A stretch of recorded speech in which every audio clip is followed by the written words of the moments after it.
Welcome to Tanakh Talk. I'm your host, William Hall, broadcasting live from Kingsland, Texas, USA. Another episode of Rabbi Tovia Singer's Let's Get Biblical Q&A, coming to you from the Holy Land. Rabbi, the man, Tovia, don't smoke crack. Welcome back, Singer. Hey, you deserve that one. You totally deserve that one. Why? Why do I deserve this? Why? Why? If I could just record... Without me, you'd I be could selling pencils from a tin cup. What do you mean, why do I deserve If I could only record... If I could only go live with our pre-show sessions, we have so much fun. That's crazy. Yes, we do. Yeah, you deserve that one. You're much more intelligent off air. You should know that. Well, But thank you. anyways, I guess go ahead. I have to dumb down Okay. so that people will appreciate what you do. Right. It's good. I'm just kidding. Oh, man. That's funny. You know, people ask me often, Rabbi, this is not a joke. They're like, well, William, why don't you debate people, these Christian people? I'm like, I am not equipped for that. I can take a one-on-one private conversation and You could drive it down do the more road. damage for the Jewish people. Don't do that. Don't do it. Don't listen to those, whoever they are. That's That is- funny. That's funny. That's it. Yeah. All right. Well, good deal. Okay. First of all, how's your mom doing? She is mentally doing great. She's got a really good spirit about everything, and she's got a great mindset regarding her situation. She was going in for found it's actually tomorrow. I thought it was Friday. Tomorrow she's going in to do the surgery to remove whatever cancer they found, and then she's got to start chemo and radiation from what I understand. So, but she's approaching it mentally in a very, very healthy way, which is good. So, I'm just keep praying for her. That'd be nice. Very good. Okay. All right. Well, Rabbi, I guess we'll move right on in. This is a written in question.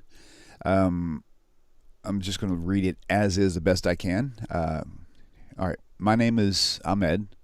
I'm a frequent watch of your live streams and just love what you do. I'm a Muslim. You probably knew that because of my name.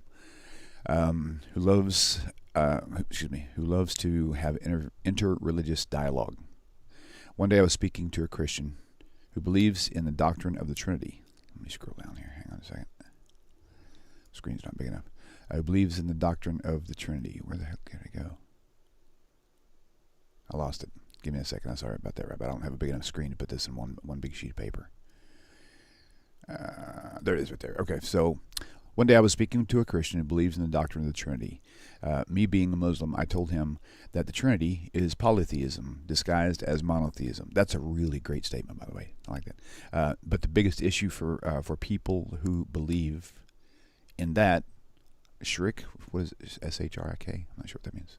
Who believe in that shirk is that Jesus didn't have the attribute of God.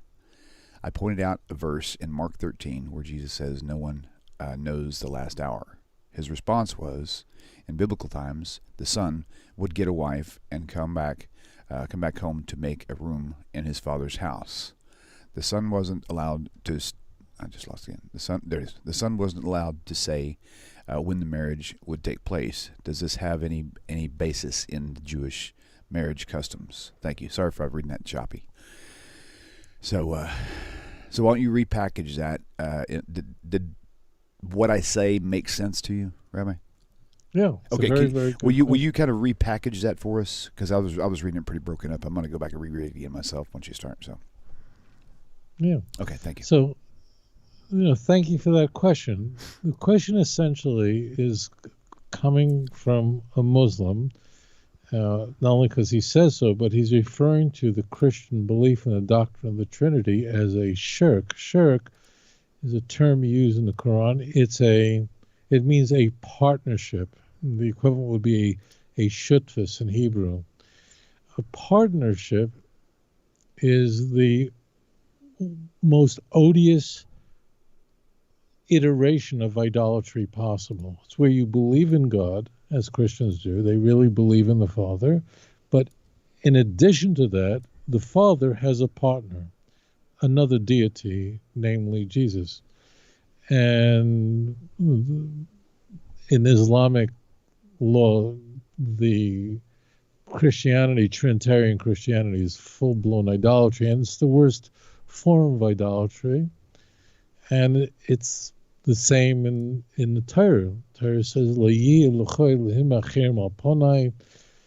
Exodus chapter 20, you shall have no other gods upon my face. So upon my face is to tell you, l'rabbi shutfus, which means any other partnership. Now, it's very clear in the canonical texts of the New Testament that there was a development. It's very clear that John, the last of the four Gospels, I don't just mean the last in terms of how it appears in a Christian Bible, but chronologically, it was written last of the four Gospels. We find a much higher Christology than we would find in the earlier Gospels. The earliest chronologically is the book of Mark. Mark was probably written, let's say, about 30 years, maybe 25 years before the book of John.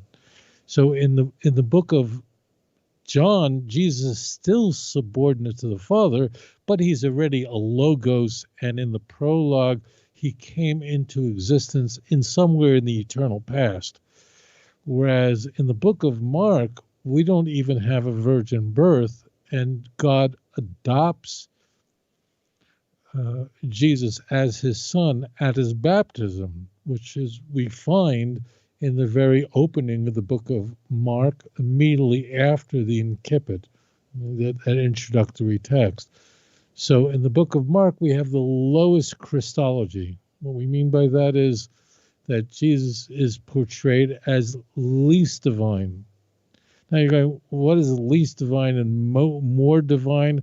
Well, in our world, that wouldn't make sense. In a monotheistic worldview, that wouldn't make sense. But in a Greek henotheistic world, where you had not only just many gods, but you had one main, or not main, but one most powerful god, Zeus, Greece, Jupiter, Rome. And then there were the low tiers of God going down further, Mars, so on. And then you get to the lowest tier of divine beings, which are those who are both man and divine.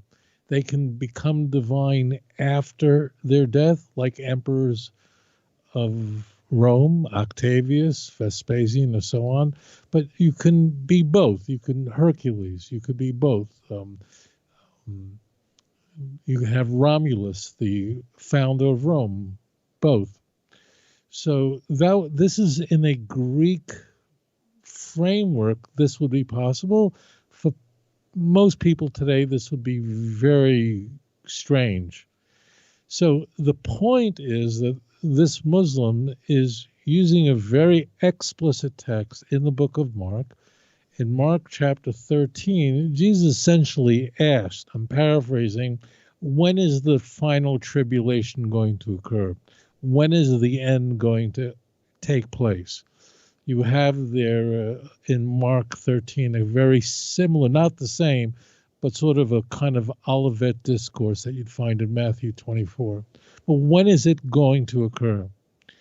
So Jesus famously replies, you'll see why it's famous in verse 32, but of that day and that hour knoweth no man, not the angels that are in heaven, not even the Son, but only the Father.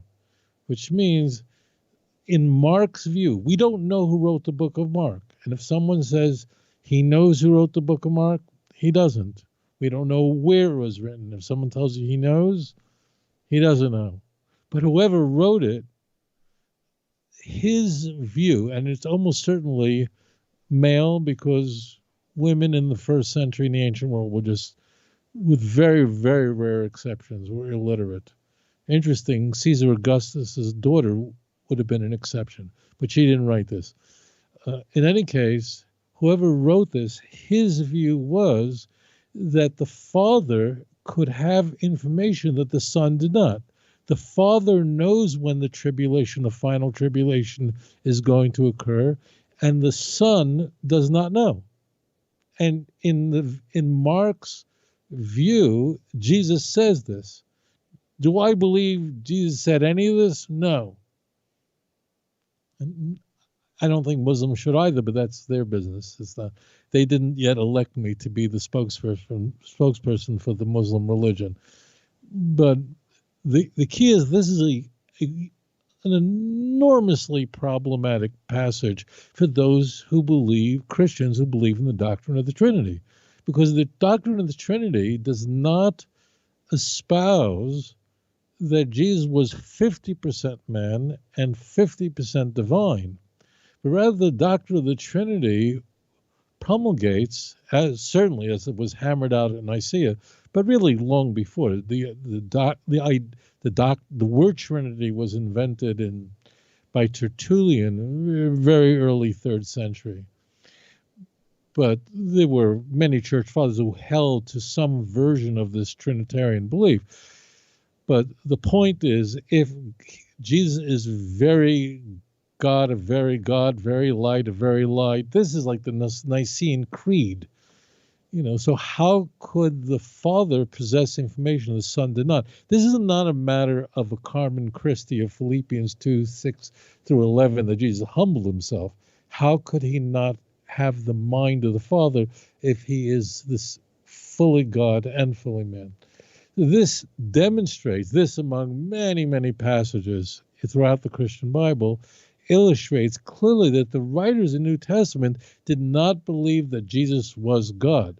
Now, they certainly believed that Jesus was the Son of God, that in a Greek sense, that he was God's representative, that he did what God asked him to do, John 5:30, and that he was of the same accord as the Father. That means when we are one, that means of one accord, like in John 17:11. So this is a question that Christians just don't know what to do with, and Christians just really wish that was not in the Christian Bible, for good reason, because this is an adoptionist theology. This is a much more primitive view of Jesus' status. He's the Son of God. But again, in the Greek sense, the Son of God did not mean that you were equal to Zeus. Caesar Augustus Octavius was the Son of God, but he was not Zeus. Alexander the Great, his mother might have become pregnant because of Zeus, but no one in the ancient world believed that Alexander the Great was equal to Zeus. That would have been ridiculous. They would have laughed you out. So that's very important. That's henotheism. Strange that you can hear that Greek word heno means one. So henotheism means one God. But what does that mean? It means one great God and these other lower tiers that move on. Now we'll get to the punchline. So, actually, I got this right. So the Christian responded that in ancient times, the Jews had a practice, and this part the Christian is correct about. There was only one part of it. It's always dangerous when just one part is true. It's like 90% nonsense and 10% true, because then it has raglayim, then it has feet. So here's the part that's correct about what the Christian asserted, and that is, you could do this today, but this is not our practice in our time. But in ancient times, in Second Temple period, when a man and a woman got married, so the marriage was separated into two sections. In Hebrew, it's an ersin and a nesuin. The ersin means that she really became, we translate it as betrothed because we don't have a good word for it. But an ersin, an aruso, it's really an Aramaic type word. It means that he gave her a wedding ring. That's not the diamond ring, an engagement ring. They are married. They are married. But he gave her that ring. He could have actually given her anything of value. Why a ring is another conversation. But he gave her, let's just say he gave her that gold ring. Okay, I'll just say that. But they didn't live together as husband and wife. Rather, she then went back to her father's house and prepared for a wedding. And he then went and built a home and prepared financially so they were ready to live together. And at some point, let's just say a year later, when they were ready, he then went with his bride to live together, and that's the Nisuin. At a Jewish wedding today, if you've ever been to one, all of that takes place at the Jewish wedding, which means that the first part of the wedding, the groom gives his bride a gold. Will be a gold ring.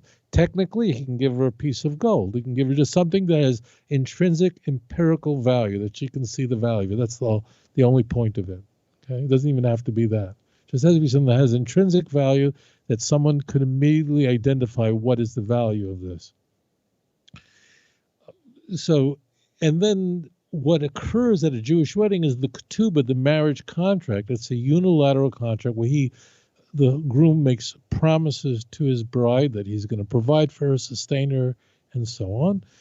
Then what occurs after it is there are blessings that are read, but what is important then is then the bride and the groom leave. Everybody's dancing and mazel tov after the glass is broken, and they are in a room together called a place of yichud, where they're alone, and they're alone for 20 minutes. Typically on a wedding day, they would be fasting, so they'd probably be eating in that room. Whatever it is, they're given 20 minutes to be alone. They're actually witnesses that bear witness that these two people were alone and no one else was there.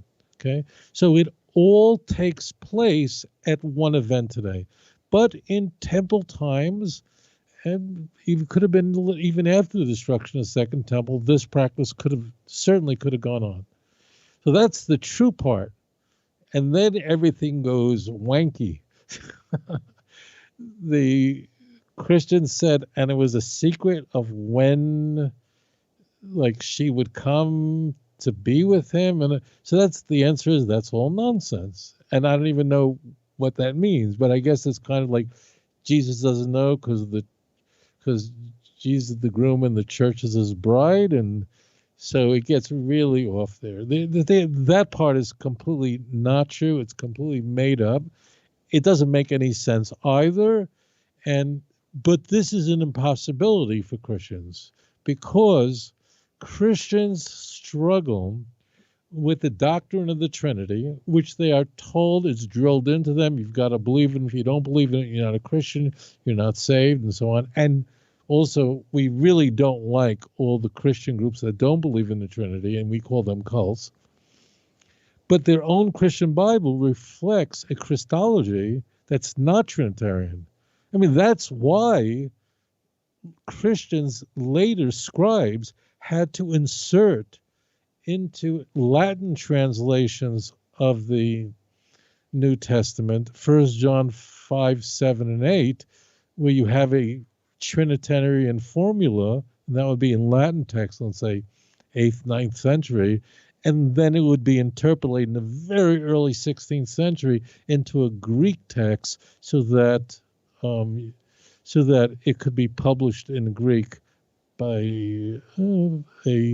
a humanistic scholar, a pretty bright guy, and he demanded to see it in a Greek manuscript. So Erasmus, so one was made for him, a tailor-made Greek manuscript. The reason why the church had to interpolate into their own Bible these sort of texts is because they needed something Trinitarian. Because this is the problem. The Christian Bible does not, in its explicit text, there's no doctrine of the Trinity. Forget that the word Trinity is not there. The idea of a Trinity is not there. Christians have to rely on these torturous, very thin texts like Thomas going, my Lord, my Lord, my God. It's not there. It's not there.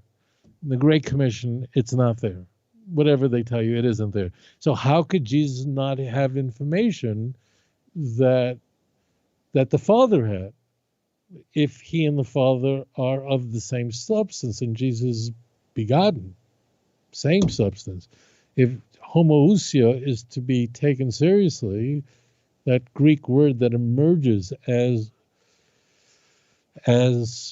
triumphant from the Council of Nicaea. So the answer is that Christianity is a man-made religion, and it's a religion that developed very, very quickly, and its doctrine, its core doctrine, is about the nature of God, developed over time. And to this day, Christians still fight over these doctrines, and that's why Christian groups like the Witnesses or the Mormons are considered by other Christians not to be real Christians, because they have a different view of the deity of Jesus. And there's reasons why people have different views, and Unitarians do. But the stuff that the Christian told you about that they didn't know was secret, this is all nonsense. Why didn't Jesus have the knowledge of the Father if he was of the same substance as the Father and co-equal with the Father? Very light, very light, very light, very light. There is no answer to that, and Christians need to really rethink this whole thing, turn away from the cross, turn to the God of Abraham, Isaac, and Jacob as quickly as possible. It's going to happen soon, please God, and that will usher in the coming of the true Mashiach, the true Messiah, b'mheira b'yameinu, quickly in our time. Thank you. Amen. Great. Okay, we'll take this next caller. Caller, you're live on the air. Please tell us your name. Where are you calling from? Caller, you're live on the air.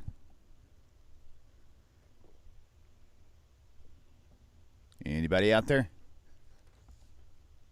I don't even hear the computer in the background. Is there anybody out there? Smile if you can hear me.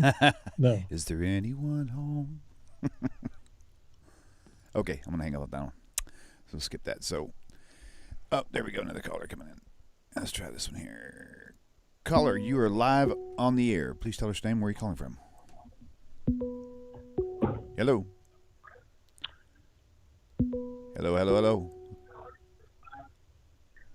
Caller, you're live on the air. We've done this before. Let me check something here. Hello? Yes, can you hear us? All right. Hello? Yep. Can you hear me? Yeah, I can hear you. You can't hear me, apparently. Let me try to see if this thing hijacked it again. Let me go to my sound settings. 1 second here, Rabbi. Yeah. Speaker. I cannot hear you. Okay, choose input microphone, Realtek audio, headphones. That's the only option. Yeah, I'm gonna have to reset my sound on this thing. So guys, when you call in, I'm speaking to the people in YouTube land now. When you call in, and can if I ask answer, the question anyway? then just start talking. Yes. So, I cannot hear you, but I will ask the question, and hopefully you can hear. King David was not allowed to build the temple because he was a man of war and had blood on his hands.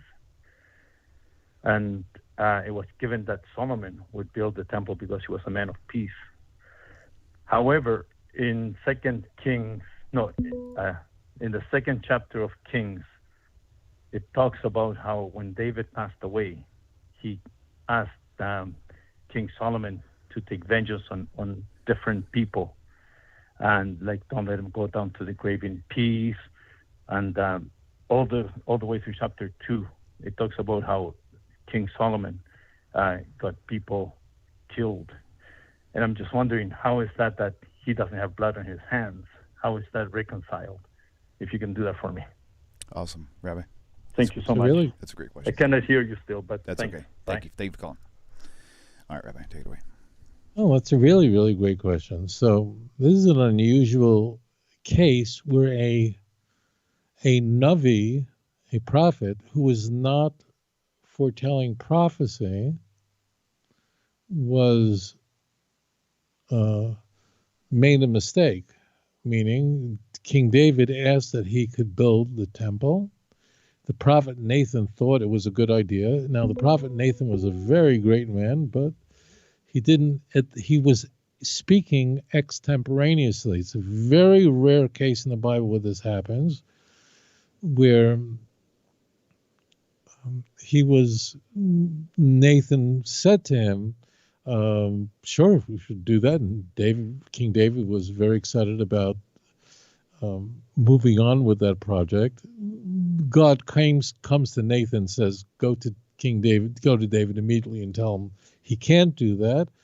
Reassure him that it'll be his son that will build this temple, not him.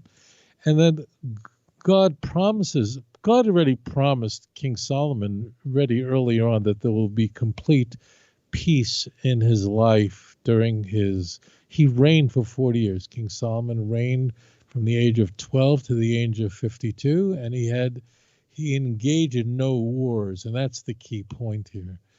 King Solomon, during his time, did not engage in any wars with any other nations.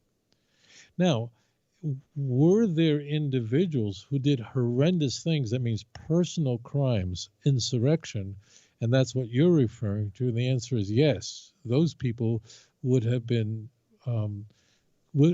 could have and did receive capital punishment for unspeakable crimes of treason, personal.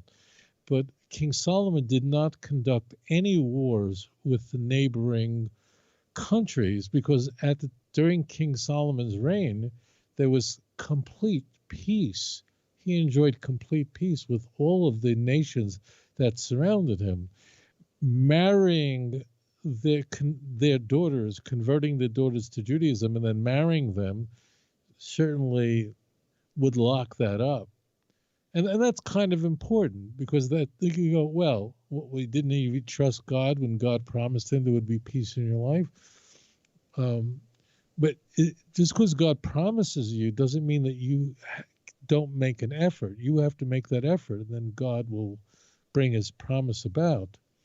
So the answer is that the context, and read the text, is that King Solomon did not go to war with any nations in his life, and there was complete peace. That did not mean that if during King Solomon's life there were people who were responsible for treason, responsible for insurrection and destroying the empire, or committed certain crimes, that they weren't worthy of capital punishment and didn't receive capital punishment by order of their king.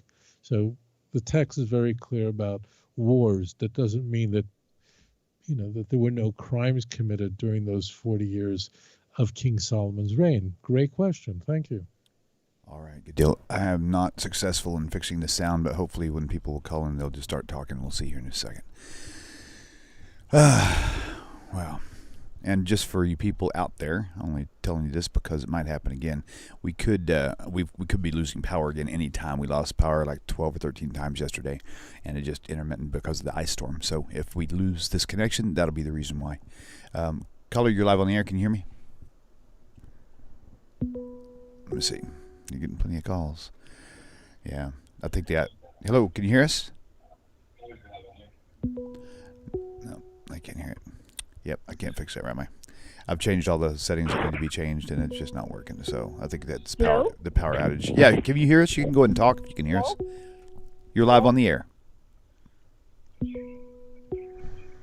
Hello? Hello. Hello. Okay. All right, I'm going to put a message up on... Good morning, William and Rabbi. This is Bernadette from sunny Alberta. Good deal. Welcome back. Anyhow, my question, I know that the Rabbi had talked on this issue. He just touched on it in one of his previous lectures or questions, but I just wanted to ask it again, and I hope that you will just elaborate more into the question. So this is my question. You had said that the Shema doesn't have to be said by slaves and women. And I don't understand why the women don't have to say it. or the slave. So maybe if you could elaborate deeper into that, because I just want to be right with God and do everything that He wants me to do. Okay. Thank you so much. Thank you, Bernadette. Okay, Rabbi, take that. I'm going to keep trying to work this out. But before you go, guys, seriously, when you call in, don't just start talking right away because we may actually be in the middle of a topic. Just wait till you see me on the screen, and if I give you a 2 thumbs up, then wait for that and just start talking right away. There's about a 10-second lag, and it's better to have a 10-second wait per call than to not get your calls at all. So, Rabbi, go ahead. Yeah, I don't believe I said that. I think it must have been some other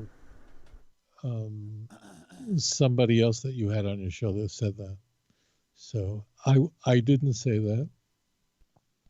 And women should say the Kriya Shema, the reading of the Shema from Deuteronomy 6, every day. They should say it twice a day. I can't answer for another host. So technically by the letter of the law, women are not bound, with some very notable exceptions, are not bound by commandments that are connected to time. The Zman is Grama, which means where the time dictates, and this is only referring to a positive commandment. So women are obligated to keep all the negative commandments, thou shalt not, woman can't eat pork. But all positive commandments that are time-bound, women are exempt from, with some notable exceptions. Eating from the Passover, on Passover the matzah, a woman, it's an exception. Why? Not germane. Purim is coming up very soon, the festival of Purim. A woman is obligated to hear the Megillah, the reading of the book of Esther. There are exceptions. So technically, because the Torah says that you should read the Shema as part of the morning service and part of the evening service, when you lie down and when you rise up, so therefore it would appear to be a commandment that's bound to time, which it is. But nevertheless, women are bound to keep the mitzvah of tefillah, of praying. A woman should pray. And therefore, this is a mitzvah that a woman should strive to keep. Although technically, by the letter of the law, she would not have to say the Kriya Shema by the letter of the law. But this is our tradition, is that women do say the Kriya Shema in the morning. Every religious woman I know does this, and in the evening. So sometimes there's a distinction drawn between what technically the obligation is, but really what is the practice of women who fear Hashem. So you should do it. It's just Jewish law runs this way of technically by the letter, but what you really should be doing in your relationship with Hashem. Right. Okay? So, but I didn't say that because that's something I would remember saying. Someone else must have said it in a recent show, unless I could have forgotten, but I don't think I would. Okay. No worries. All right, we're going to try this. Caller, can you hear us? You're live on the air. Caller, you're live on the air. Can you hear us talking? I'm toggling some sources here to see if I can fix this through a different way. Caller, you're live on the air. Can you hear us now? Hello? Hello. Going once. Going twice. How many years have we been on there now? Well, this is a seventh year. We're 6 years in, and how many ice storms have we had in 10 years? Oh, none. I forgot. Smarty pants! I told you deserve that earlier. Okay. All right. Go ahead. Oh man! Wow. I'm definitely. All right. All right. Well, callers, again, I've got you turned up, so go ahead and can you hear us now, callers? Hello. One more time. I'm gonna toggle through these one more time. Check 1, 2. Can you hear us? All right. Anybody out there? Can you hear us now? Hello. No, they're not hearing it. Dang it. I'm gonna try this one. New caller. Caller, you live on the air. Can you hear us? Hello. Caller, you live on the air. And nope, none of these are working. Yeah, this thing must have screwed something up. So, all right. Do you want to? Well, there's really not much I can do here because I've really had everything changed, like through cycle after cycle 3 different times. So, and all right. So yeah. let's lock it up for the thing, and I'm gonna go and pray. Go take a walk. And walk up your mom should have a full Thank you very much, She Rabbi. will be in my prayers. Thank you very much, guys. Sorry about the technical issues. We'll see you next week, same time, same place, as Shem willing. So, Rabbi, once again, it's always a pleasure. We'll see you soon. Take care, everybody. I gotta close this out. See you later. Bye.